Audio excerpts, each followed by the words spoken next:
আসসালামু আলাইকুম গেম লাভার ভাই ব্রাদাররা, কেমন আছেন সবাই? আশা করি ভালো আছেন। আপনাদের জন্য বর্তমান মার্কেট অ্যানালাইসিস করে তিনটি গেমিং ফোন নিয়ে কথা বলবো আজকের ভিডিওতে। যে ফোনগুলোতে হাই গ্রাফিক্সে ফ্রি ফায়ার পাবজির মতো গেম আপনারা প্লে করতে পারবেন স্মুথলি। তো চলেন একে একে তিনটি ফোন সম্পর্কে আমরা জেনে আসি। শুরুতেই যে ফোনটি নিয়ে কথা বলবো সেটি হচ্ছে Redmi Turbo 4 Pro। এই ফোনের ডিজাইন কোয়ালিটি নিয়ে কোনো অভিযোগ নেই। এই ফোনটির ডিজাইন কোয়ালিটি সুন্দর এবং বড়সড় একটা ডিসপ্লে রয়েছে, অ্যামোলেড প্যানেল রয়েছে, তার কালার রিপ্রোডাকশন ভালো এবং 120 হার্জ রিফ্রেশ রয়েছে, যা মোটামুটি ভালোভাবেই কাজ করে সব অ্যাপে। বর্তমান মার্কেটে এই ফোনের দাম রয়েছে 36,499 টাকা। দাম হিসাবে ডিসপ্লেটাকে কিন্তু খারাপ বলা যায় না। তারপর এই ফোনের চিপসেট হিসেবে রয়েছে কলকন স্ন্যাপড্রাগন 8 জেন 4। বাজেট হিসাবে কিন্তু অনেক ভালো একটা চিপসেট। রেগুলার কাজবাজের পাশাপাশি ফ্রি ফায়ার এবং পাবজির মতো গেমগুলো এখানে স্মুথলি প্লে করতে পারবেন। বড়সড় একটা ব্যাটারি রয়েছে, 7550 mAh এর বিগ ব্যাটারি, যা দিয়ে আপনি যদি হেভি ইউজার্স না হয়ে থাকেন তাহলে কিন্তু একদিনের বেশি ইজিলি ব্যাকআপ পেয়ে যাবেন, আর যদি হেভি ইউজ করেন তাহলে একদিন মতো ব্যাকআপ পেয়ে যাবেন।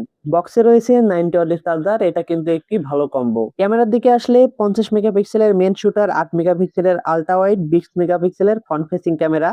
রেগুলার কাজবাজের জন্য সব ঠিকঠাকই আছে। তারপর আমরা যে ফোনটি নিয়ে কথা বলবো সেটি হচ্ছে iQOO Z10 Turbo।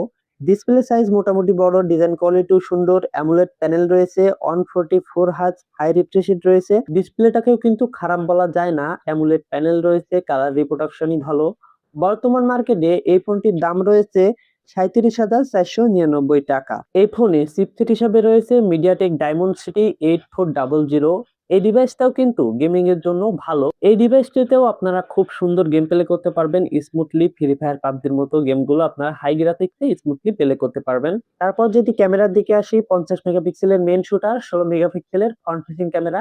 একেবারে বেসিক লেভেলের ক্যামেরা, বেসিক লেভেলের কাজবাজ করার সময় আপনারা ভালো রেজাল্টই পাবেন এই ক্যামেরা দিয়ে। তারপর আমরা যে ফোনটি নিয়ে কথা বলবো সেটি হচ্ছে Redmi K18। এটা আপনার চয়েসে রাখতে পারেন। অ্যামোলেড প্যানেল রয়েছে, 120 হার্জ হাই রিফ্রেশ রেট, মোটামুটি স্মুথলি ফোনটাকে ব্যবহার করা যায়। ডিজাইন কোয়ালিটিও কিন্তু খারাপ না, সুন্দর রয়েছে। বর্তমান মার্কেটে এই ফোনটির দাম রয়েছে 37,500 টাকা মতো। আর এই ফোনের চিপসেট হিসেবে ব্যবহার করা হয়েছে কলকন স্ন্যাপড্রাগন 8 Gen 3। 8 Gen 3 এটা একটু পুরাতন মডেলের চিপসেট হলেও এটা কিন্তু একটি গেমিং চিপসেট বলা যায়। খুবই স্মুথলি গেম প্লে করতে পারবেন আপনারা। ফ্রি ফায়ার পাবজির মতো গেমগুলো ইজিলি প্লে করতে পারবেন। তাছাড়া রেগুলার কাজবাজগুলো খুবই সুন্দর স্মুথলি ভাবেই হ্যান্ডেল করতে পারবেন। এক কথায় বলা যায় রেগুলার কাজবাজের পাশাপাশি গেমিং এর জন্য এই ফোনটা দারুণ। 6500 mAh এর বিগ ব্যাটারি, যেটা দিয়ে আপনি একদিন প্লাস ব্যাকআপ পেয়ে যাবেন। 90 ওয়াটের চার্জার রয়েছে।